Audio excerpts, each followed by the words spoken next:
Okay, here are 14 business growth tips you will not find in your digital marketing course. Seriously, if you're trying to grow an online business right now and you know that you want to go to like 6 figures, this is the stuff that you need to know. Learning Canva and everything, that is super cute, but you need to learn how to actually grow your business, preferably without burning out as well. All 14 business tips that I'm about to share with you is exactly how I got to over 100K in a year in my business. Prior to that, I had about 4 years of struggle. I don't want you to go through that, so pay attention, especially to the one where I talk about ChatGPT and the one where I talk about sales targeting.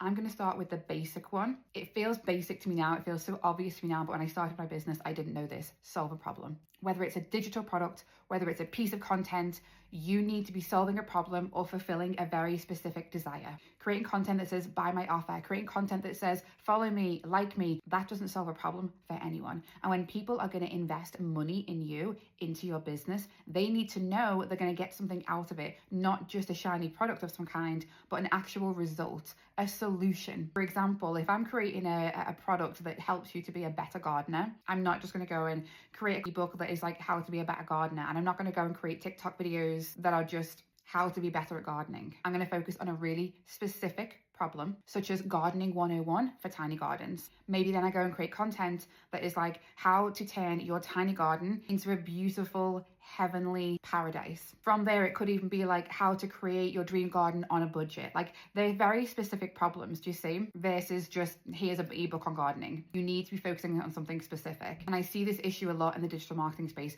Buy my digital marketing program, buy my digital marketing program. Why?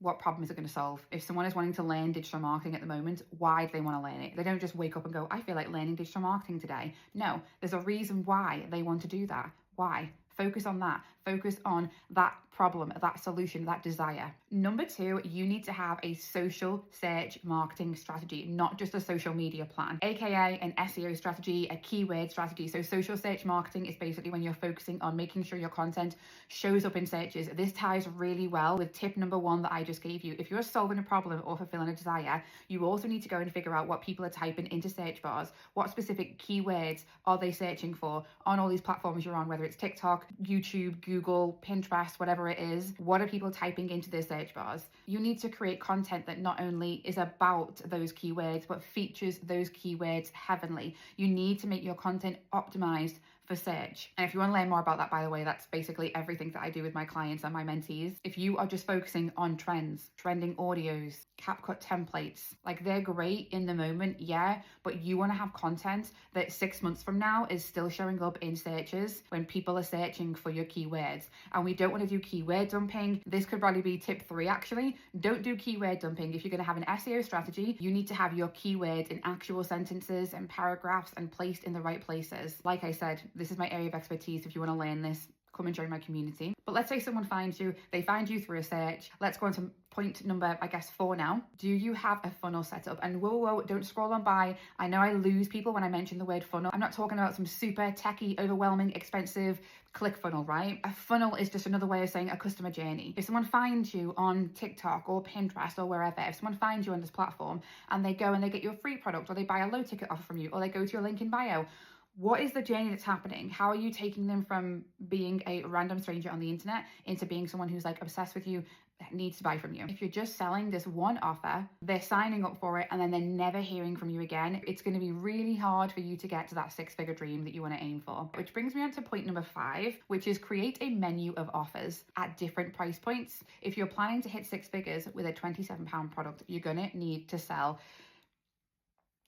over 3,700 of those products, which, yeah, that could be possible if you have a huge audience or maybe a huge ad budget. But if you are someone that doesn't have a huge audience and you don't have an ad budget and you're doing this completely organically, which is what I have done, selling a £27 product over 3,700 times every year is going to be a little bit tricky for you. Make it easy on yourself. And also this gives you so much fun and creativity to create products. So I have £27 products, £97 products, £297 products, £997 products. And going back to point 1, everything always ties into point 1. Point 1, solve that problem or fulfill a desire. When you're really doing that for someone, they're obviously going to spend money on you. They're obviously going to invest in you and your business if it's bringing them this result that they really want. I think we're on point 6 now, maybe. Okay, so point 6, you need to set sales targets and you need to track them.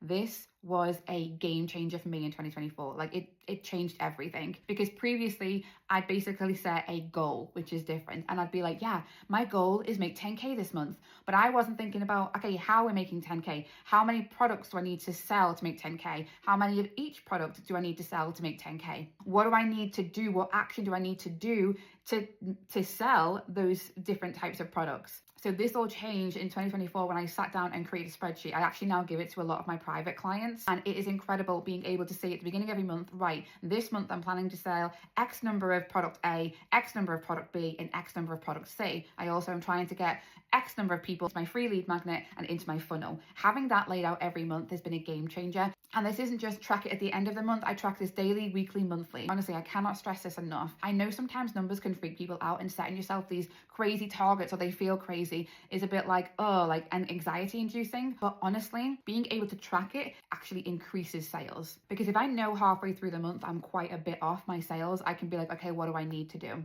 I can also see if I check in halfway through the month, actually product B is selling much better than product A. Do I need to adjust some things here? It's just so helpful to see. So I really recommend that. Whilst we're on the topic of revenue, tip number 7 is build yourself up an affiliate marketing stream, but not the one that you think, not the one that you think.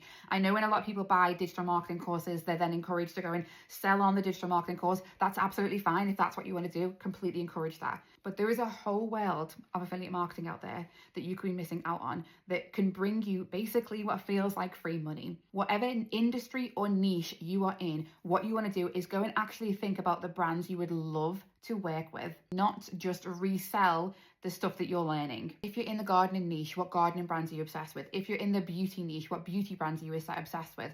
Because right now, nearly every brand that exists have some sort of referral and affiliate program. And 10 years ago, it used to only be for the people who were guaranteed to get X amount of views on their website. Not anymore. You don't need a huge following. You don't need to have a crazy amount of subscribers or website views or even have a website. Most referral programs and affiliate programs will let a lot of people in. And it's so much easier to sell something to someone else that you genuinely use yourself and are genuinely obsessed with. Go and think about, what could I resell that I could be like, oh my God, you need this, you need to have this. I think we're on point 8 now, right? Tip 8, you want to create an offline marketing strategy, okay? Now, bear with me, this does link really well with the previous point on affiliate marketing. So offline marketing strategy is a very similar to the social search strategy, okay? Offline marketing basically means that you don't have to be on your phone, on screen, showing your face 24/7 in order to make sales. Basically, you don't need to be online in order for a transaction to happen. If you are building a business where you have to show up online, you're going to be exhausted. You're not going to have time to take off. So what I use for my main kind of like offline marketing is Pinterest. And this is what I teach. This is what I'm an expert in. So you can go onto Pinterest a few hours per month and hand create content, schedule content that's going to go out for the rest of the month. And if you want to know how to do this, there is loads of information in the link in my bio, because it's basically what I teach. But if you're just using something like Instagram, right, as your main way of promoting your business, that means that you probably have to be online or on your phone every single day, right? Whereas if you feel like taking a break, taking some time off, just having a day where you don't go on your phone, which I do all the time, you can do that when you have both the social search strategy, so your content living for you, and an offline marketing strategy such as Pinterest. Pinterest doesn't involve you showing your face, going live, or doing any of that. You can just go and create the pins, upload them, schedule them, and you don't have to look at Pinterest for another month if you didn't want to. This would actually be tip 9 at this point.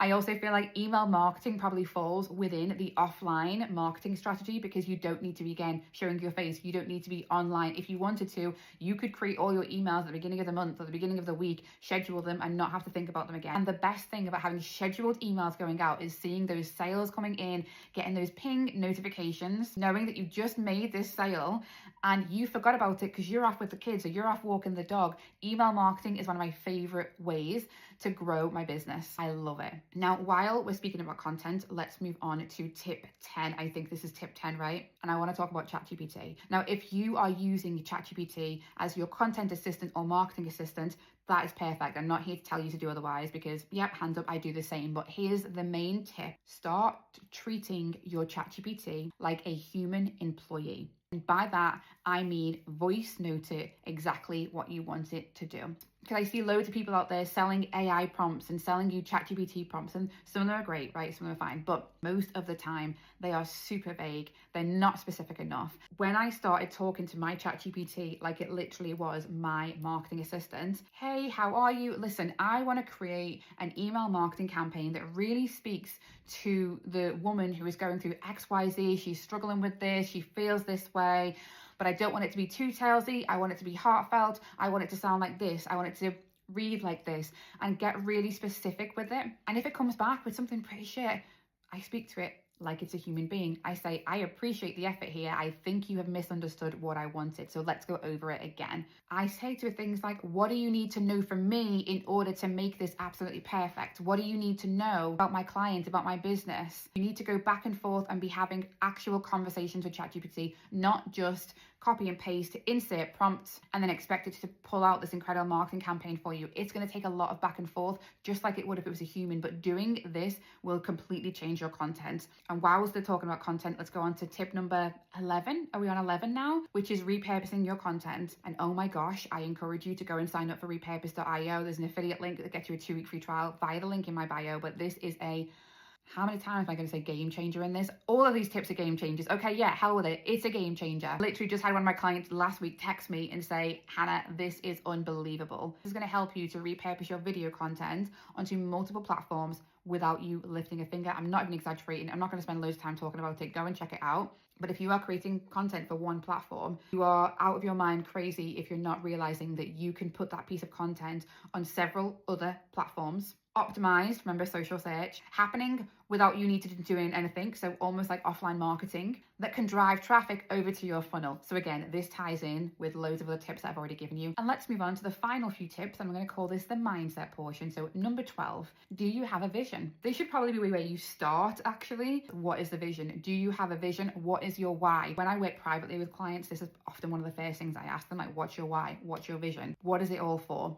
Tip number 13. Are we on 13 now? Stay in your lane. And the best way to do this is come away from Instagram, or at least start to break up with Instagram. So in 2024, I deleted Instagram, and this helped me to really stay in my lane. Back on Instagram, I just think it's a very toxic place. You compare yourself a lot. If you're thinking, how am I going to grow my business without Instagram? That's what your social search strategy is for, and your offline strategy is for. That's what your SEO and your keywords are for. That's where Pinterest comes in. Everything I've helped you up to now on this list will help you to not be on Instagram. But going back to Instagram, I deleted it, got rid of it, 10x my monthly sales within 4 months. And I really believe it's because I was staying in my own lane. I had the blinkers on. I wasn't comparing myself to other people. I actually don't really consume my competitors' content on TikTok. Stay in your own lane, get off Instagram, stay in your own lane. And finally, if you can do this, hire a mentor. Having someone in your corner or just completely rooting for you, available to you to go and ask those difficult questions, to go and get expert support from, is a game changer. Another game changer. It certainly was for me, and I absolutely recommend it to anyone out there growing a business who feels like they're struggling on their own. They need that support. When you feel like you're ready to make that investment, don't sit on it, don't contemplate it, just go for it. So there we have it.